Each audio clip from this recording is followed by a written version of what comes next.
नाशिकच्या गंगापूर पोलिसांनी 5 महिन्यांपासून फरार असलेल्या एका खंडणीखोर आरोपीला अटक केली असून फिर्यादीकडून बळजबरीने हिसकावून घेतलेली महिंद्रा थार गाडी जप्त केली आहे।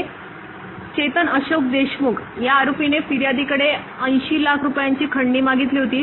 पैसे देण्यास नकार दिल्याने फिर्यादीला जीवे मारण्याची धमकी देऊन त्याची महिंद्रा थार गाडी बळजबरीने हिसकावून घेतली। या प्रकरणी गंगापूर पोलीस ठाणा गुन्हा रजिस्टर करण्यात आला असून गुन्हा घडल्यापासून आरोपी चेतन देशमुख याच्या नाव व ओळख बदलून मुंबई, पुणे व राजस्थानमधून चित्तोडगड येथे सातत्याने ठिकाणे बदलून लपून राहत होता। सायबर विभाग आणि तांत्रिक विश्लेषणाच्या आधारे पोलिसांनी त्याच्या ठाव ठिकाणाची माहिती मिळवली। आरोपी मालेगाव शहरातील तळवाडे गावात येणार असल्याची गुप्त माहिती मिळताच पोलिसांनी तिथे सापळा रचून त्याला ताब्यात घेतले।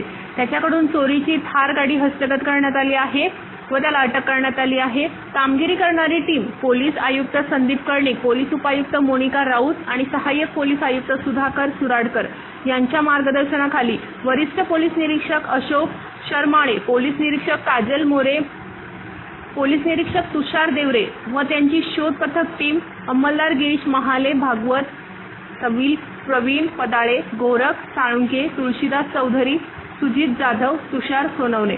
स्टार न्यूज साठी मोहसिन पठाण, नाशिक।